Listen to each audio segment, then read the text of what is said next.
Hello and welcome to the Business of Story. I'm Park Howell, and if you've been listening to our brand Bewitchery series right here on the show, then you'll know that we punctuate the chapter readings with episodes featuring the best of the best in business storytelling.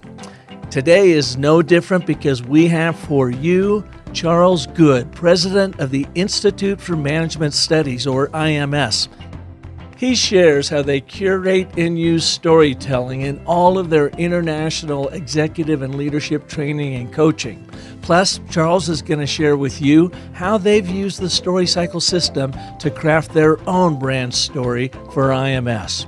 All that and more on this 434th edition of The Business of Story. The show FeedSpot has named as the #1 business storytelling podcast for 2 years running. I'm so happy you're here with us today.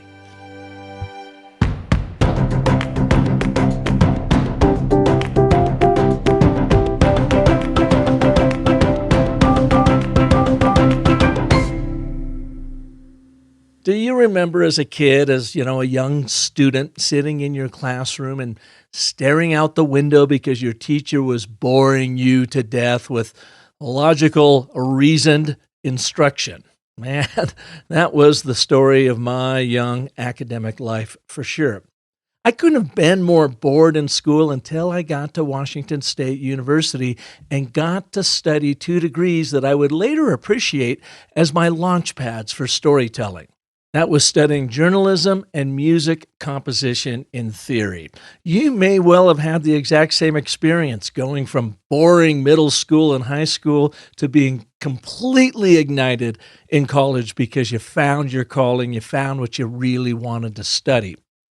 But captivating instruction hasn't really changed over all of these decades since I graduated from Wazoo. In fact, all of us have been in that learning and development seat many times in our careers.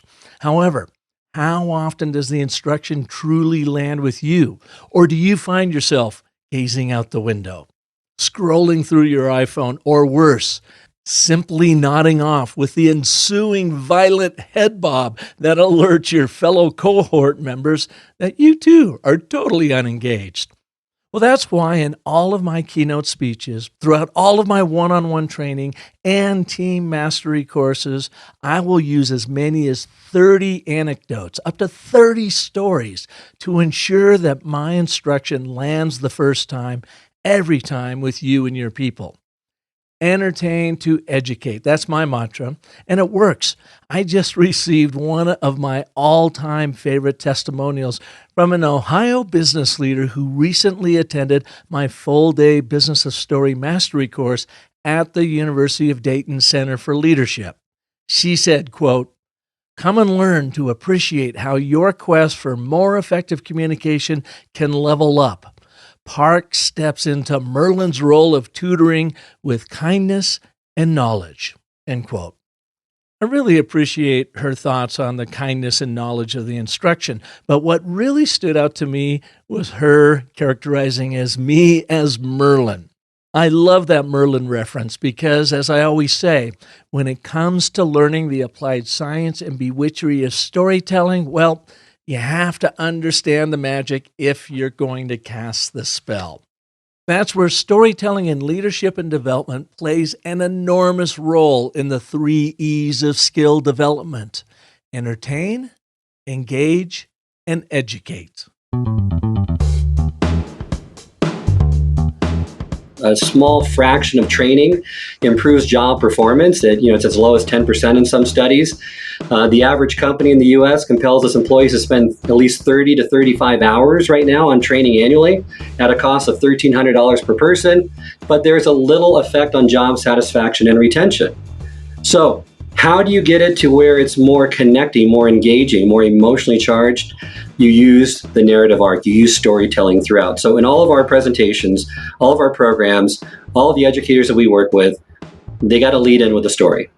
If you're not going to lead in the story, if you're just going to give an agenda of items and saying, okay, we're talking about dealing with difficult people, giving critical feedback, coaching and mentoring, time management, productivity, no one cares. right? You need to connect it to something they care about. And that narrative arc of a story really makes a big difference to get that engagement moving in the right direction from the start and keeping them engaged throughout. Charles Good has dedicated his career to maximizing individual performance, fostering exceptional leaders, and pioneering innovative learning solutions.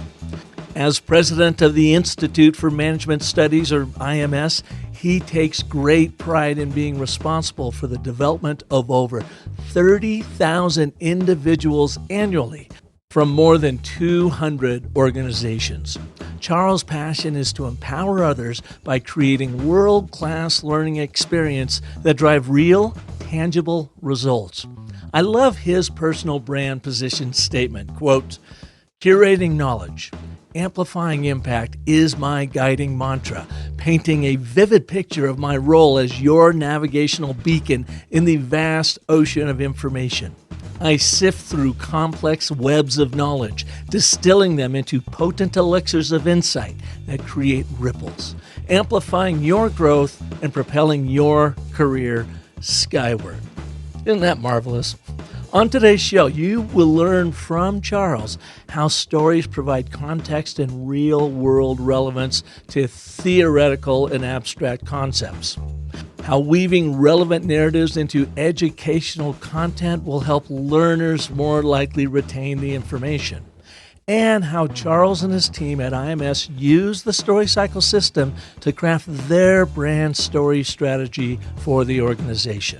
So please welcome to the Business of Story, my good friend, Charles Good of IMS. Hello, Charles, and welcome to the Business of Story. Thank you, Park, for having me on your show today. You know, it's great having you here. We were talking before we went on, and in all of the years, that's in 8 years of producing this show with a new show every Monday, I am so completely surprised that we have not covered the topic of storytelling in learning and development leadership training world. And that's the world you are squarely in at IMS there. So it's great to have you here talking about this. And my first question is always a backstory for my guest, and that is, how do you find yourself in one of the most prestigious learning and development organizations in the world doing what you do? Well, that's a great question, Park, and it was in part by accident. My history is pretty eclectic as far as my work history goes. Started out in the healthcare field, transitioned into the publishing industry, and then from the publishing industry, I taught at the local university for a number of years, and that transitioned me into this space. And it happened in a time where the publishing industry, especially for the types of publications I was doing, was really sunsetting. And I could tell that the industry wasn't having much profitability moving forward. I needed to transition out. My passion has always been in the learning industry.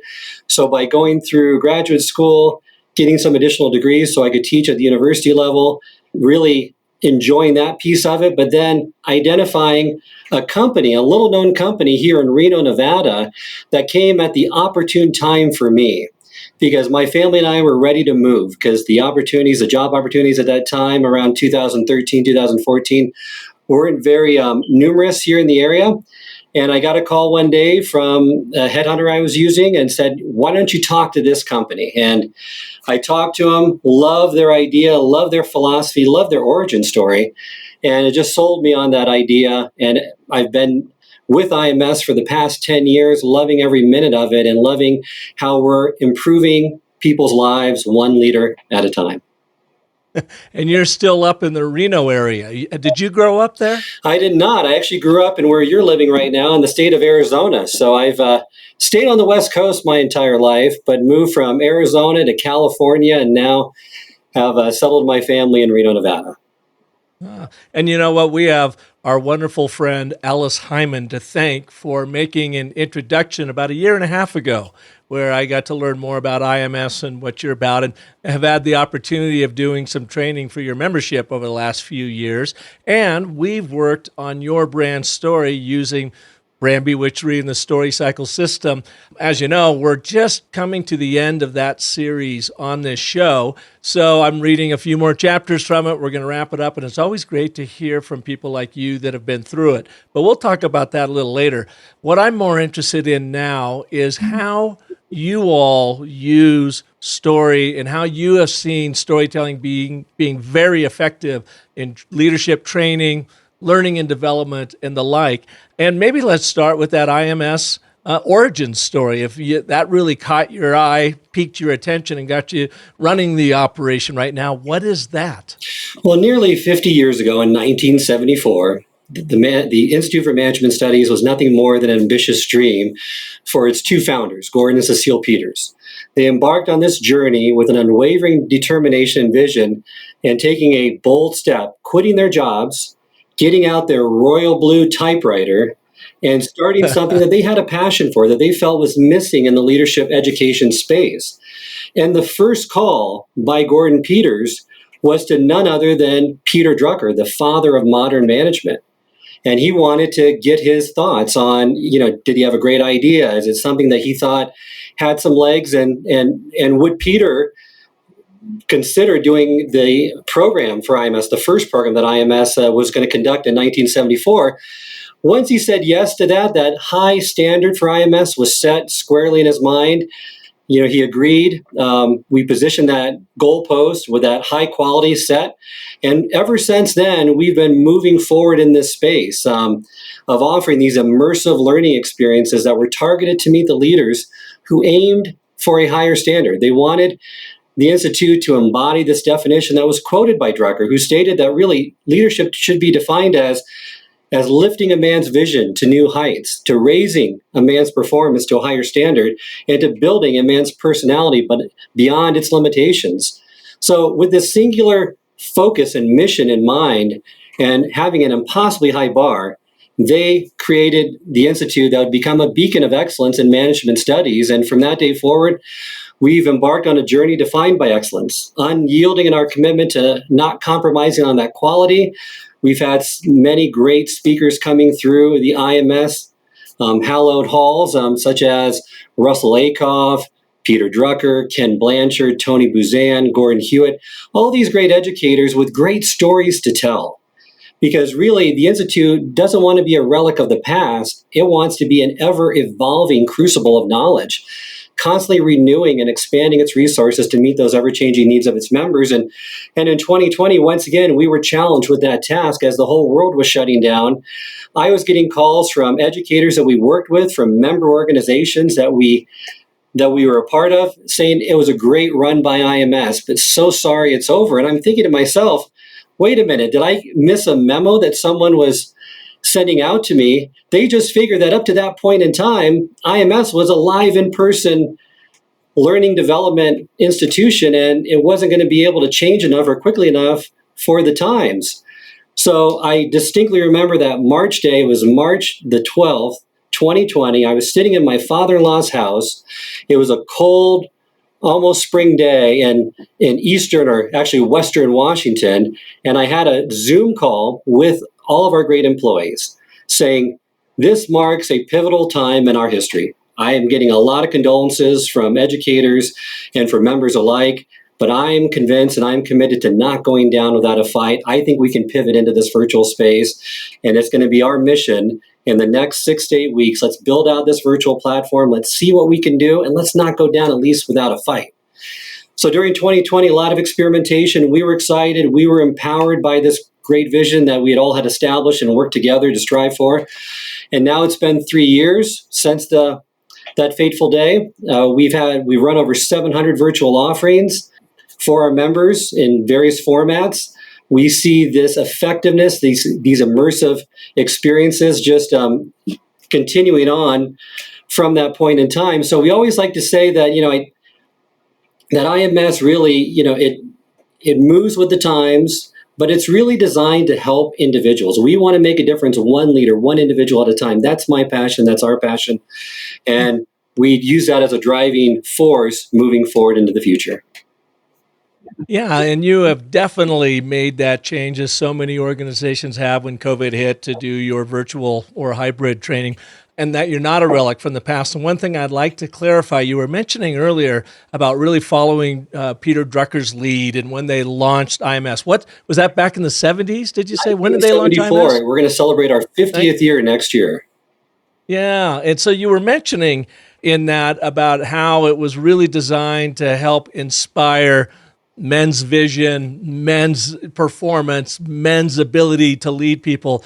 But let me clarify that, because you are for both men and women. In the trainings that I've done with you, I want to say there were a lot more women on hand, women leaders in the world on hand for those trainings than maybe men at that point. So I want to just make sure that our listeners got that straight, that this isn't a men's club. This is a really amazing leadership organization, training organization that really tailors their training to all walks of life, all people in the business world. Absolutely. How are you different? There's a lot of organizations out there that do what you do. How is IMS different in the whole world of leadership development, learning and development and training? Well, that leads up quite well to what our UVP is, right, Park? And using that the ABT structure that you have taught me so well, the current version of it goes something like this. People are your most valuable asset. And if you provide them with the development opportunities, they will grow in their roles. So they're not looking for other opportunities with your competitors. But while many development programs boast of a rich array of industry experts, this wealth of information can lead to information overload. And it neglects the other half of the learning equation, the practical piece. This gap in the learning experience can leave participants feeling, informed but uncertain on how to apply this newfound expertise in real-world situations. Therefore, get ahead of the competition and set yourself apart by honing the critical leadership skills and capabilities with the expert-driven, impactful learning experience that's offered exclusively at the Institute for Management Studies. There you have it, folks. A brilliant, beautiful ABT delivered to help focus that unique value proposition for IMS. So let's boil that down to one sentence. What is it that you all do that makes you different and more distinctive than your competitor? Well, I think it looks at a lot of different angles, but if you want to look at the kind of the moral, the underlying, why will people buy our product? What does this brand ultimately stand for? Kind of looking maybe at the mission or looking at it from another critical standpoint. It's really about, what do we exist for? We exist to inspire and empower individuals to become leaders that will transcend their roles, empower them to make a meaningful impact on the world. And that purpose really extends beyond just offering leadership development programs. It's about cultivating leaders who are agents of positive change in their society. And that really kind of unfolds with our mission, our vision, and our values that we espouse as we go through each and every interaction, each and every year with our great member companies. And you have a unique delivery platform. Let's let everyone in on that little secret that don't know about IMS. Yeah, so we think that learning is not a one and done event. It's a journey, and many of our competitors in our space have the same learning journey approach. But what we really try to pride ourselves in is that creating content is no longer the differentiator, having great content. It's the curation of that content that leads to the differentiation.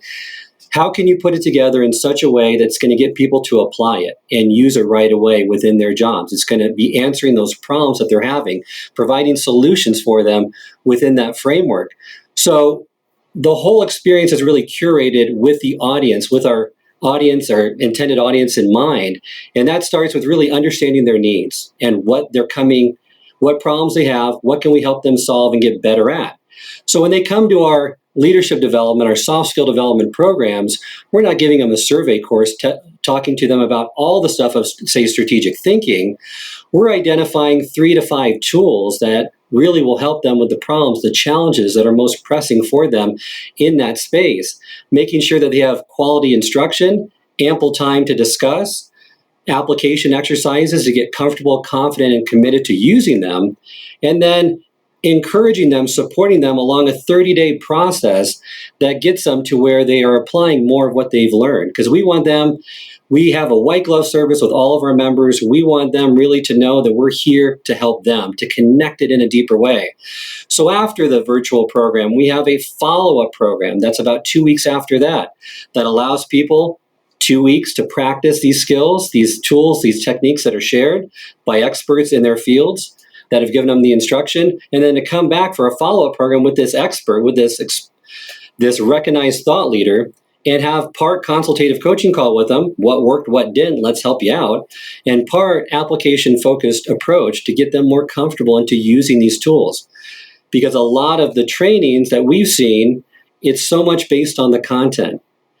Content is great. You need the content to close the knowledge gaps, but you need the practice to close the skill gaps. And along that pathway, we have post-session resources. We have one-on-one coaching, drop-in coaching moments for them, peer learning, all of which are designed while incorporating the best practices of learning and behavioral science to make sure that this process is as easy, as comfortable, as fluid as possible to get them to apply more of what they've learned.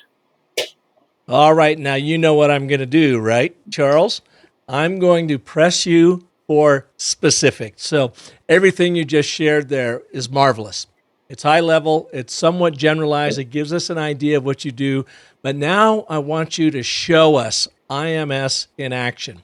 Can you take us to a story, and you can even use, a fictional, that's not even a word, fictitious, thank you, name for the customer, for the company or whatever, but take us through what someone actually experiences, telling us maybe, a true real world story of an IMS graduate, someone that's gone through your program.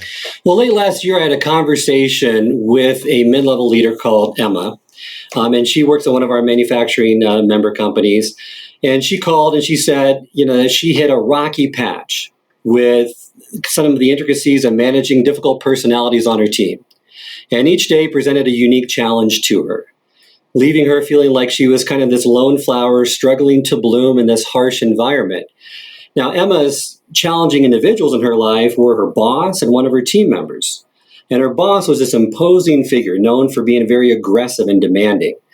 And with Emma, she was naturally introverted and gentle. So she found herself kind of shrinking away like a wallflower and lacking the confidence really to confront her boss and to be felt like she had any respect in those interactions. But in addition to her boss was this other team member who was what we like to call, based on one of our classes, a sniper, who was subtly undermining her ability and effectiveness, eroding her influence with other colleagues and team members. So late last year, early this year, as the calendar kind of turned to the new year, she found herself standing at the crossroads. Her health was not doing well. The unrelenting challenges she faced in her job, just compounded by the fact that she had these difficult people, both professionally and personally. She was just in a state of just overwhelm. So she had grown disillusioned with a slew of training programs in the industry had to offer, most of which were over-promising stuff and under-delivering, leaving her really this thirst, right, for a real solution. So when I talked to her, she was frustrated, and her frustration was palpable. She refused to be swayed by empty promises, and she wanted a tailored program. So that's where I started. I wanted to learn more about her. I wanted to learn about her past, her experiences, what caused her to really devalue this training, and why didn't she feel it take the impact or it had the effects that she was hoping for. Because I wanted to break this cycle of disappointment and equip her with some of the tools that would allow her to conquer these challenges. So instead of trying to sell her anything, I took a different approach, recognized this struggle, translated into some of these practical tools that we offer as part of our approach. And in a very candid conversation, she decided to give it a try. She said, I probably won't work, Charles, but hey, what do I have to lose? You're going to offer me a guest seat, and it's 3 hours of my time, and it's on a day that works in my schedule. Great, that's all I needed. So I made sure that the educator knew of her struggles, because I had that background on her situation to really connect it in a deeper way. And part of his program was identifying certain difficult people by certain names. So I thought, make sure, and I just wanted to make sure he covered those two that she was really needing help with. So during the program, she delved into the practical techniques. We have a lot of interaction, practical application for navigating these challenging professional relationships, especially during this program, which had an expert on this topic. And we made sure it wasn't just about acquiring the knowledge. There was plenty of practice time as well. So when we got to the tank behavior, which was what her boss was, this openly aggressive person that didn't respect people, that kind of shrunk away like she was doing, we gave her practical tips. Here's what you should not do. Don't try to counterattack, which she wasn't going to do anyway, but don't shut down and become a nothing person by withdrawing. So that's great. Here's what not to do. Now we showed her, here's what you need to do. Hold your ground when they come, because they don't attack people they respect, and interrupt the attack by saying his name multiple times. So we got her into a breakout activity. We said, okay, now you're going to practice this. You're going to role play with your partner, and you're going to pretend in a very safe environment so you get more comfortable and confident in doing this. So she said, and this was all happening online, right? This was all being delivered virtually in that. Yeah, we're happening right in that 3-hour virtual experience. We got her in a breakout activity. She's practicing this. She's interrupting the attack with her fellow attendee. She's backtracking with the technique that we taught her to really state the main point, and then aim for the bottom line. What are they getting at, and kind of fire. She loved the approach. And what was really telling was, after the program, she came back to me. She said, Charles, this is the first time that it was very targeted to my needs, that I got practice with this, and I feel somewhat confident. I'm not committed to doing something with it yet, but I feel better. So that was the opportunity for me to say, let's schedule a time in the next week, for the next 2 to 3 weeks, and just spend time further developing this approach, this skill. Because I want you in the next month, when this happens again, because it seems like it happens fairly frequently, to try it out. And I want you feeling confident and committed to doing it at least one time. So it took a couple of weeks. We had these one-on-one coaching calls, and I was helping her through this process, getting her more comfortable with it. And then it happened. And then I said, why don't this week? It seems like he's going to be in a bad mood this week because the quarterly numbers are coming in, and you always get blamed for them. So it did happen that week. She calls me right before to say he just walked in the office. Okay, I gave her some good advice. I said, practice this process. What's the worst that's going to happen? Let's have that 30,000 foot level. It works. You're feeling more comfortable with it. Try it out.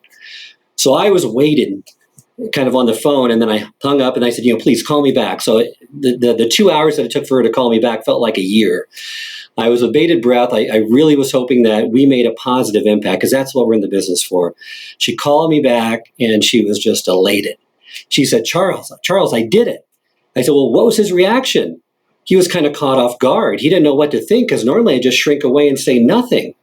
But now I said, Bob, which really stopped him. It allowed me to focus on the bottom line, what his issue was, and it stopped the attack. And although I could have done it better, by me doing it now, I see the benefit. I see that it worked. It builds momentum for me, and I'm going to try it again. Would you help me to do it?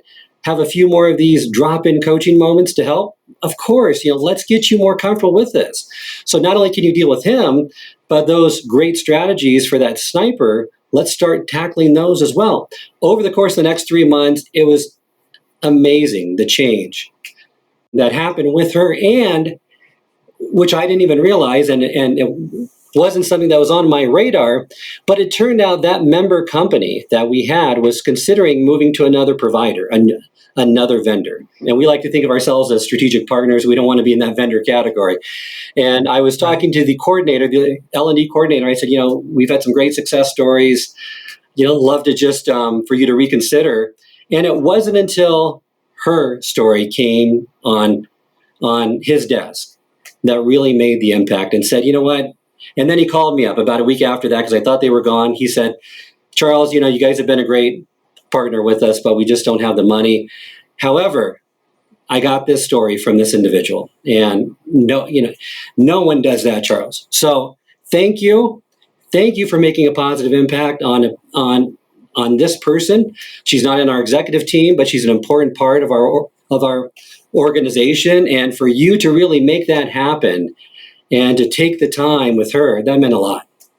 That is awesome. And that's the interesting thing about your delivery, is that you pull on leaders from around the world with a lot of different specific trainings, that are really experts in different fields, versus just pulling something off the shelf, dusting it off, and presuming it's going to work for them because it's maybe worked for a lot of other people, but it's not specifically tailored to what their needs are. So is most of your training, or is all of your training now through virtual training? Are you doing anything in person or hybrid at this Yeah, we're point? moving back to that to some extent, but we're still finding that to be a challenge. We've really expanded our offerings, expanded our reach, because it's not constrained by geographic boundary. Now we have the ability to service members and their subsidiaries in different countries, different locations, where in-person training was somewhat limiting. So we are seeing that move slightly back to the live in person. We're doing a lot more private programs for one member company, so we can speak to one learning culture, one group of leaders, and the behavioral impact is really profound in those cases, because now it's more targeted to the needs of a certain set of leaders and that culture. Yeah, you really do curate your training. I know that firsthand because when I did a 3-hour training with you all about a year ago, I presented it to you in advance, and then you actually even came in and said, hey, we think this might work a little bit better for our members if you do it this way, or try something like this, or can we move this part up here and walk them through this particular exercise, which honestly, Charles, I've never had anyone do.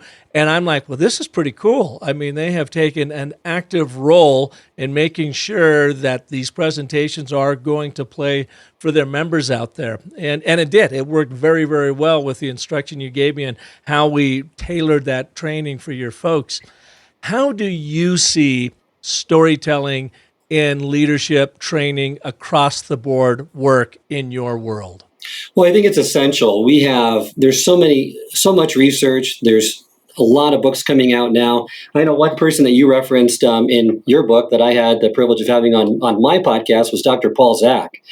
And he has a new book on immersion that gives you a neurological basis for why storytelling is so effective. And that's great to hear from a neurologic level.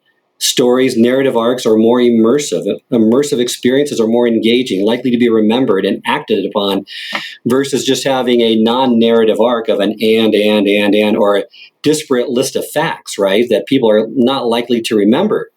So by having this storytelling piece, we're really trying to change the trajectory of what training is, or the problem with training. And that's, there's estimates out there, and there's a lot of research to support it. A small fraction of training improves job performance. It's as low as 10% in some studies. The average company in the U.S. compels its employees to spend at least 30 to 35 hours right now on training annually at a cost of $1,300 per person. But there's a little effect on job satisfaction and retention. So how do you get it to where it's more connecting, more engaging, more emotionally charged? You use the narrative arc, you use storytelling throughout. So in all of our presentations, all of our programs, all of the educators that we work with, they got to lead in with a story. If you're not going to lead in the story, if you're just going to give an agenda of items and saying, okay, we're talking about dealing with difficult people, giving critical feedback, coaching and mentoring, time management, productivity, no one cares. Right? You need to connect it to something they care about. And that narrative arc of a story, and of certain types of stories, really makes a big difference to get that engagement moving in the right direction from the start and keeping them engaged throughout. How often do you have the experts show up to do training, and maybe it's someone new in your stable of experts out there, and when you first hear their presentation, you've got to go, whoa, whoa, whoa, whoa, time out. I need a connection story, or I need an example story up top to humanize it, and even get the experts out of their curse of the expert brains and into connecting with that audience. Does that happen often with you? That happens quite a bit. We see so many thought leaders, experts coming into the space. They're experts in their content. What we find is that we're more experts and experienced in the learning delivery and the science behind it. So we say, you give us content for about 90 minutes, a half of the 3-hour program, and the other half is going to be immersive experiences to get them ways to use it. And let's develop some stories. And the two common questions I always get from them, which I'm sure you get as well, I don't have any good stories. Right? It's okay. So that's the first one. Or I'm just not a born storyteller, Charles. So I have to deal with those issues every single time, it seems like, with a lot of them, until we can unearth those stories. And usually those stories, they have them, they just aren't paying attention to them. And putting them in a narrative framework, a struggle to solution framework that engages the audience.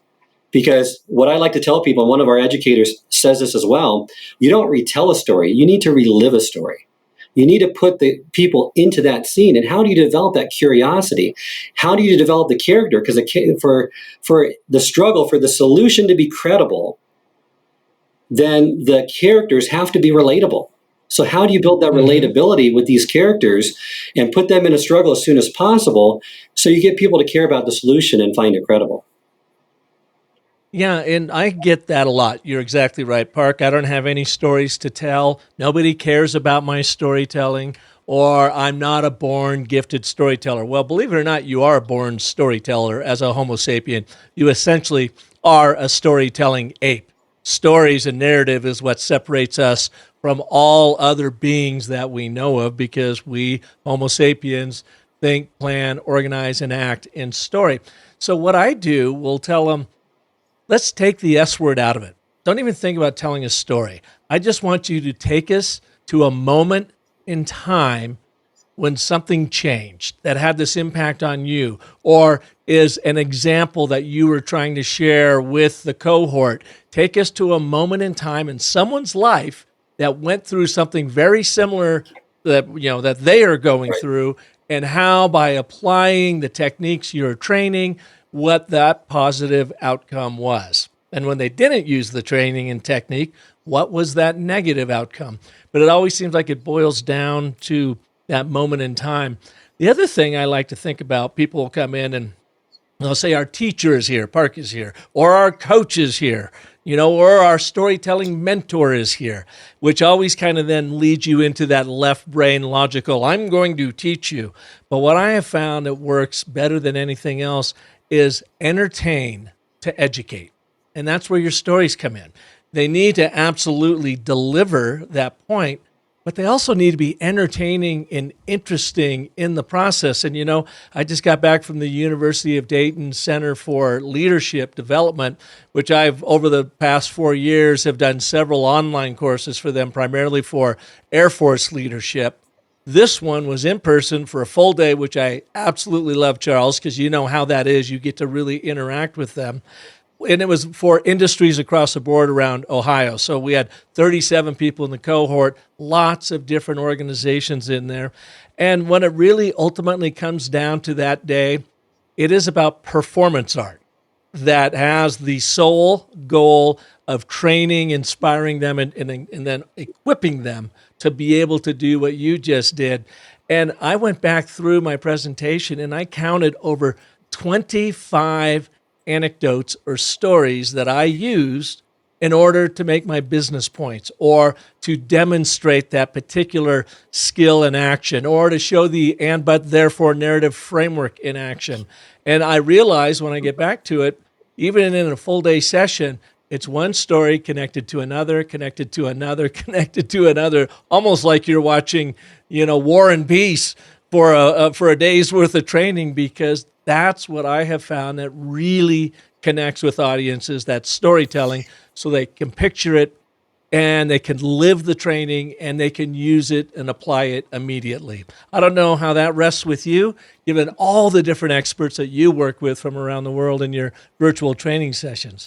Well, I can support that completely. And what I always say, and there's scientific proof to back this up, which I'm still confused and bewildered by the fact that people don't want to build this skill more than they have. If you want your information shared and remembered, you're going to tell it as part of a story. Look at Jonah Berger's book, Contagious. People don't want to hear information. They want it as kind of that Trojan horse. You put your information inside a Trojan horse, you make it memorable. That Trojan horse is a story. You look at what learnings do that are really profound. You want something to go viral. TED Talks. You did one in Gilbert. The TED Commandments, right? Thou shalt reveal curiosity, passion, be vulnerable, and tell a story. The best TED Talks, and this is proven by Paul Zach's research, created powerful moments when they shared personal stories. That was the underlying thing that connected all of those together. So if you want your information remembered longer, if you want it to stick, which is what we want in the learning industry, we don't want you to go through a training and then have the Ebbinghaus forgetting curve take effect and forget everything you learned in 72 hours. If you tell this part of a story, it's huge. And one of the most fascinating things, too, just to kind of further reinforce the importance of storytelling, what I love about Walt Disney, and one of his foundational innovations that he made in his Imagineers, was to wrap each one of his attractions around a story. They called this type of entertainment a narrative experience. So importantly, it's not just for the rides themselves, their narrative experiences, it's the cue as you enter into that attraction to have story elements that make the wait times less onerous and build anticipation for the adventure. And this is proved through science once again. That shows the queuing for the rides created almost as much immersion as the ride itself. So now I understand why when my family and I went there earlier this year, I enjoyed that experience just as much as if I went to Six Flags and rode an enormous roller coaster with these rides that really didn't get my adrenaline pumping, but was such an enjoyable experience nonetheless. Yeah. Well, you think like Indiana Jones, when you're waiting to go on that crazy little ride. I mean, crawling through all that labyrinth of cavern and whatever is just simply telling you a story. Yep. On the flip side of that, I was at Universal Studios and I was cracking up because they had a Jurassic Park display and they had this big Tyrannosaurus Rex, looking out with the blood dripping from its teeth, and down below it, it says, "Do not touch T-Rex, breakable." And I'm like, wait a minute. You just completely pissed on my story there. Are you kidding me? But anyways, I digress. Yeah.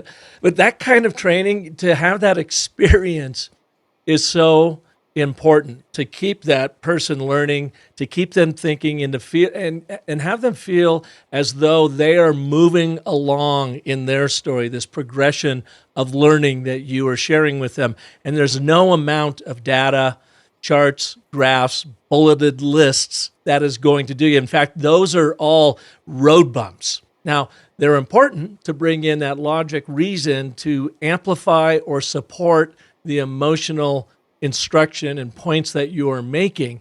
But I just feel like so many training experts really err on the side of way too much logic and reason and not enough emotion to really demonstrate to that Homo sapien storytelling ape that is taking in the instruction of how to apply this in their world. And emotion causes action, right? That's what causes us to act. It's not the logical reasoning side. And what research has shown, that if you focus too much on that analytical, logical mode, you shut off the emotional piece, and you're not going to get people to act upon that information. There's a great company in the training space called Caseworks, and they produce videos in which the actors dramatize contextual narratives that illustrate vital business information. And they go through the Harvard business case studies, which is used in a lot of universities throughout the country and probably throughout the world. And what they found were the students that watched these casework videos were able to recall 97% more information compared to those that just read the case. And they also reported that watching the video was 59% more enjoyable than reading it. So this is how profound the presentation of the material can, and not just the content itself, but can improve the outcome. And a lot of times we just aren't realizing that. We're just going through those same tried and true methods, and we don't change and update the content, the delivery, and even the readiness to learn of the learners before they get into that learning experience. Whether it's a training, whether you're reading a self-help book, or whether it's a more immersive experience where you're going to a university or taking a university class. Charles, you come out of the publishing world. Do you think that had an impact on you in the learning and development world about the use of story in training? Well, I definitely think so, because with writing copy, with writing stories in that framework, you really have to, you don't want to bury the lead. You want to get to the most important information, put it right at top, but you got to be crystal clear, and you got to get something that's compelling for people to want to read, because each sentence needs to earn its keep. And the next sentence after that needs to earn its keep. So you're much more selective in your writing, wanting to make sure that you engage viewers from the start. I love your conversations, and I love Anne Handley and her books. I mean, they're phenomenal in this space, and I love her comments regarding the AI, because in the learning and development field, we're seeing the AI impact as well. And there's a lot of trainings that are being constructed, designed through AI that's not having the impact that they were hoping, but they're looking kind of for a quick win, right? A way to reduce the department size and still produce the content. Well, I'd ask you in the AI world, if you, and this is a ubiquitous you, if you were sitting down to be trained through a 3 hour virtual session and then follow up with a one-on-one call the following week, and then maybe even in this new world, a chance to sit down with your trainer, would you want that trainer to be Spock from Star Wars or Captain Kirk? Who do you think you are going to learn more from? And to me, I don't think there's a better metaphor right now, at least in my world, for the logic driven AI and going out and scrubbing all this data out there and hopefully putting together it in a logical enough order that it makes sense to you, or as Spock might do, or that Captain Kirk that is smart in his own way, has his own experiences in the world, has learned a lot from the very logic, reason driven Spock, but now shares it as an emotional leader. I mean, why is he the captain, right? So when I look at AI, I think of Spock and Captain Kirk. That's the metaphor that comes to mind. No, I agree with you. Captain Kirk, more compelling. What I saw at our ATD conference, which is our annual conference for all the learning, it's, if not the biggest, it's one of the biggest in the space, is the fact that the L&D community is still not embracing AI. And I can assure you that AI is not a fad. It's not going away. And it's passing a certain threshold now as a lot of these tech companies are bringing it into the learning and development space. And I think there's a place for it. And I think that what we need to do as learning providers is find a way to amplify its impact. Because you're right, they're still going to want to speak to the expert. But they can only speak to the expert at certain points in time. Maybe it's 3 weeks out. But they have a problem right now today with a difficult person.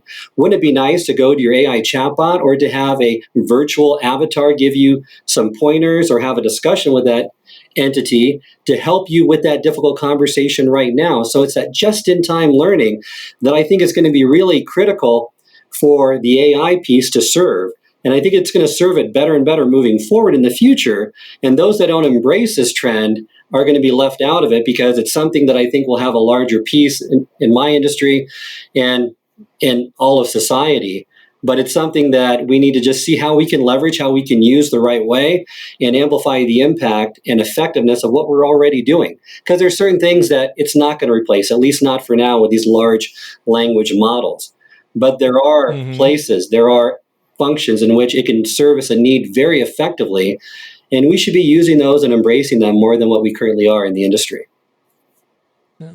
What advice do you give to experts, that are really, really good in their field, and maybe they're just starting out to start sharing it and training it and coaching it? I know I had a career in advertising for 30 years as an ad executive before clients started coming to me and say, can you teach my people about this? Can you show them how to tell this story? When ASU showed up, can you teach this masterclass on your story cycle system? So I had to learn a lot. Luckily I had a nice off-ramp coming from the ad world and communication to be able to train. I learned a lot from curricular designers at Arizona State University. Sarah in particular was one that blew my mind with how good she was at taking my information and showing me how to deliver it. But a lot of experts out there that want to really jump into the coaching field, the training field, haven't had that expertise or that training. So you've been doing this for a long time and you've seen a lot of experts delivering from around the world, and you curate it. You jump right in to help them really tailor it to your cohort. What are some tips, some techniques that you can share with listeners right now to have their training be all that much more impactful? Well, it's almost where I say this humbling statement to them initially is that the future of corporate learning and learning in general is not about more content. It's about more relevance. It's about getting people engaged and looking at skill engines, directed learning, personalized, customized approach. So you really have to get them to care and to care about your area of expertise, but more importantly, you got to understand their needs first. And they always usually they come in where they want to know, okay, here's what I'm going to talk about. Here are the areas where I think are most important. And I try to stop them and say, but here's our diverse group of attendees, which we know pretty well. We know what's going to service their needs. So it's taking that kind of that servant mentality to say, okay, how can I serve their needs better by what I know? And let's take from what you were planning on a 3-hour lecture only presentation, let's make it half that size, and let's talk about ways we can get interaction where we can help them with relevant problems and get them to, from a breakout activity, to identify their needs, because we want them to reflect the attendees. We want our attendees to problem solve. We want them to go into these breakout activities practicing these techniques, these tips, these tools that they can use right away that's relevant and engaging to them. So it's changing that mindset from where I'm just going to give them what I think they need and I know best, to saying, what are their needs? And how is this audience different? And how can we curate an experience that's really relevant, engaging for them? So that would be the first thing that I always mention to the experts coming into the fold. Some are great at this, some are not so much. They kind of run the gamut. But people are getting more and more to that point. I think experts are and thought leaders to say, I really need to make sure that I'm meeting their needs first and foremost. It's not about me, it's about my audience. And how can I better meet their needs based on what I know? So relevance is huge to get you focused on that training. What's the next thing when they actually sit down to deliver their content? How do they make it even more relevant beyond just tailoring it to them? It's really about the stories that we're pulling out, those narrative stories, those narrative arcs, because once they showcase a piece of information, they close a knowledge gap. It's great to illustrate it with a story. It could be a personal story. Personal stories are always the most relevant in most cases because that's drawing off of your firsthand personal experience, which are great. But we also want to temper that with some corporate so that people can feel and see the relevance regardless of where they are, what their role is, what their experiences have been, and get them to kind of put them into the situation where if you're talking about a difficult person that you might have, instead of saying too many details about that, I bet everyone here has had an experience with a difficult person, whether it's at work or at home. Think back to the time when you were engaging that kind of conversation. How did that feel like? What did you feel? How did you react? Because now you're getting people back in that point in time to really go back to that time where they were struggling with this issue in which they're getting trained on now so they can find more relevance in this learning experience.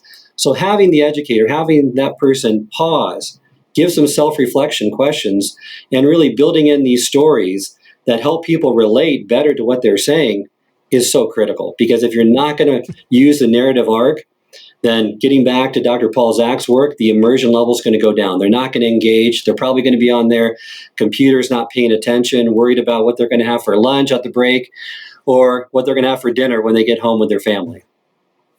One of my favorite go-to stories now, Charles, comes out of my work with you and IMS. And I always use it. I don't have it already pre-planned in my presentation. Right. I always have it when I've got that doubting Thomas in the room. Someone says, all right, especially around the and, but, therefore, and their basic premise is, it's just 3 words. Can it really work? And I point back to when I was working with one of your customers. They're a very large veterinarian association. And we did a training. They went away for a week, and this is all virtual. Then they came back, and then next week there were 7 or 8 of them on the training, and it was their sales and marketing outreach team. And there was this young lady on their team. I'm going to call her Tammy. Tammy took offense, I think, a little bit to the and, but, therefore, and she was putting a stake in the ground, and she says to all of us, to me in particular, but everybody on the Zoom, she says, well, I am a journalism major and a creative writer, and I guess I can see how the ABT might work, but I'm not going to use it because it feels too stilted for me, so I'm just going to keep writing the way I've always written. And I started laughing because I thought she was playing a joke on me. And then I looked at all the faces on Zoom, and they're all looking at me like, why is our instructor laughing at Tammy? I was laughing with her. Right. And then I realized that she did not, nor anybody else in the room, realize that she used an ABT to tell me why she won't use the ABT in her communication. And until I pointed that out to her, it would have been lost on the whole room. Then she realized it. She burst out in laughter. Everyone else did, like, wow, that's pretty weird. And my point to Tammy, and then of course that doubting Thomas in the room, is I say this is just a natural way for us to process information. Set up, problem resolution, agreement, contradiction, consequence. You saw it right there with someone who used an ABT to tell me why they're not going to use an ABT, and they didn't even realize it. So it is embedded in our brain. It's how we make meaning out of the madness of being human beings. But I can thank you, Charles, for bringing me in to work with that group to come away with that little anecdotal story.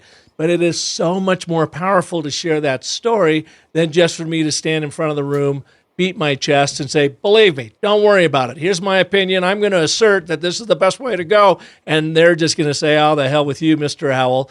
But if I can show it to them in action through a story, they laugh. They see a little bit of themselves in Tammy. They say, oh, I've been there too. Maybe I shouldn't discount this process quite so quickly. And then I move on from there. And it works. I mean, we've seen that time and time again in our trainings. We try to get it, all of our trainings, they're 3-hour programs, and we try to set them up in a narrative arc, 3 separate acts, just like with the ABT. So you see that common world, the reality, the current reality. Here's why we're talking about strategic thinking.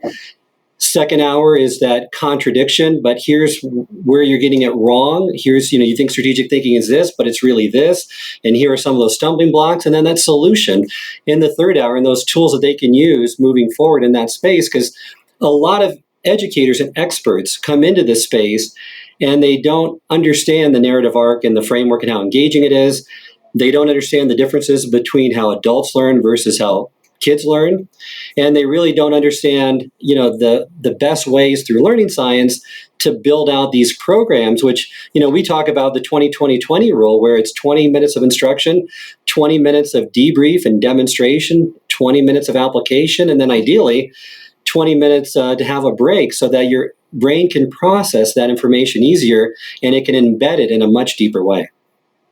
Go through that one more time. First 20 minutes is instruction. And that instruction shouldn't just be lecture, right? I want to qualify that it needs to be interactive. But that first 20 minutes, instruction. Second 20 minutes, it's a debrief. It's self-reflection. It's demonstrating the skills if needed.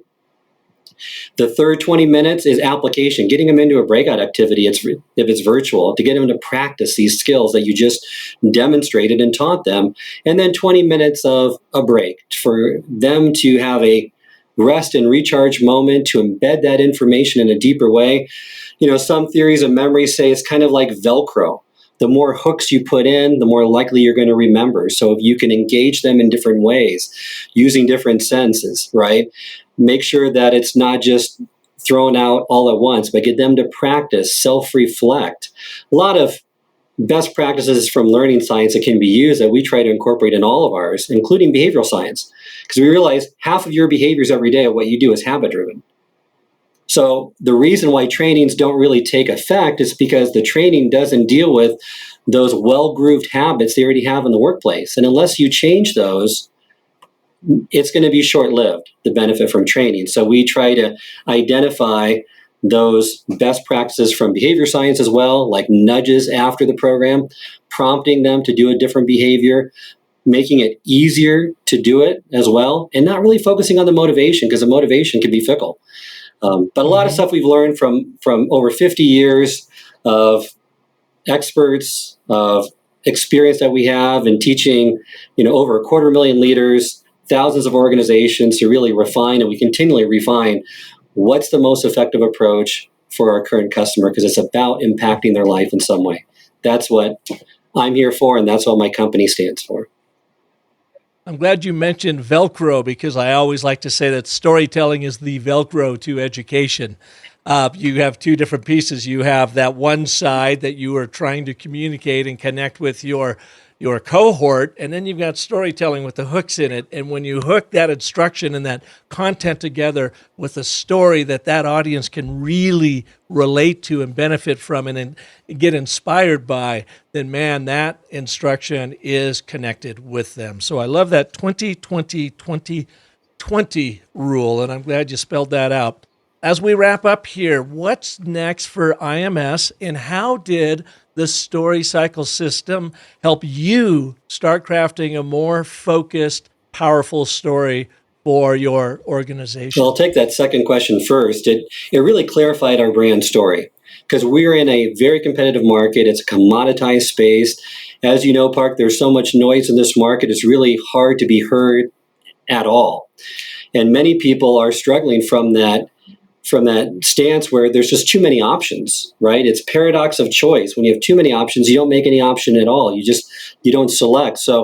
So really to clarify the brand, to speak very specifically and targeted to one group, I've been working with one of our mutual friends, Michael Gass, to really clarify that niche. Oh, he's marvelous at fuel Yep. lines. Yep. And we've, really focused on, certain mid markets, just to let them know of what we offer, but really clarifying the brand around those 9 key descriptors, our UVP, getting our communication, whether it's an email, a social media post, or just in communication, having that narrative arc, that ABT, and but and therefore, and using it because it's more compelling. It drives all of our communication now, and I've seen real benefits with that moving forward. Plus, it's made us into a storytelling culture and being receptive for those stories as we look for those. Because before we weren't so receptive. It wasn't like we were ignoring them.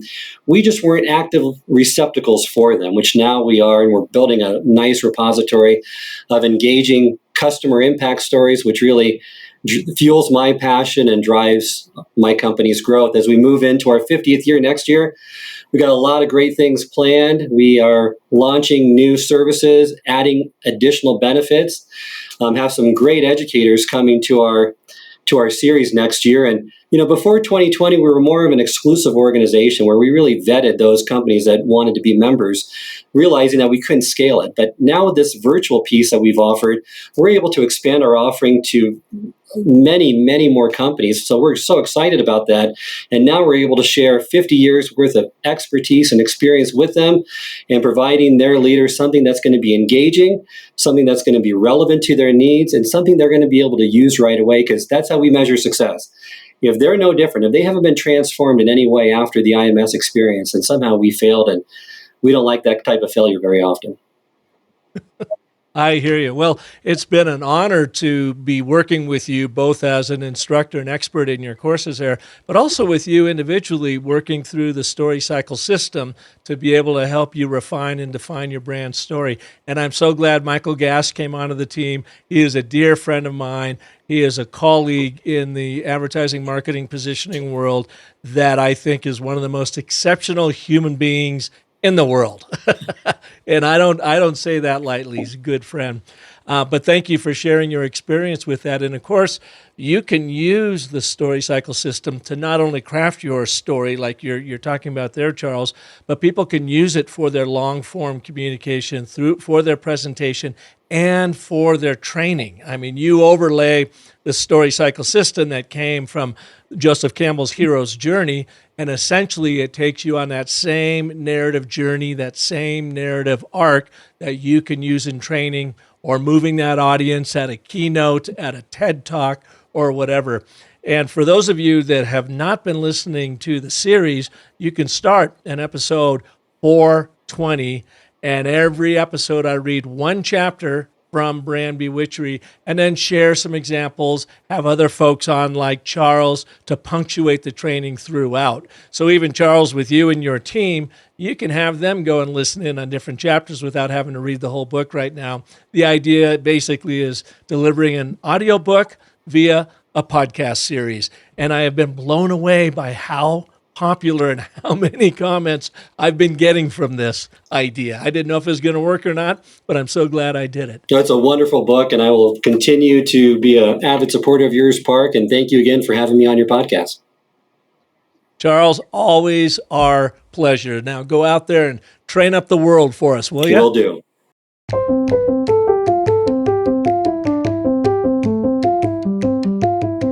If you have an annual sales meeting coming up or planning one for early next year and you want to 10x the success of your team through storytelling, well then by all means give me a call or shoot me a note to park@businessofstory.com. I'm here for you with proven in-person, virtual, and hybrid storytelling mastery courses and keynotes to help you and your people excel through the stories you tell. My schedule's filling up, so please reach out right away to park@businessofstory.com. I want to thank you for listening, and a big shout out to Caden Howell, who edits the show, Marissa Hill handling marketing, and our music being composed by the one and only Darius Holbert. Join us next Monday when we're nearing the end of my textbook, Brand Bewitchery, featuring chapters 11 and 12.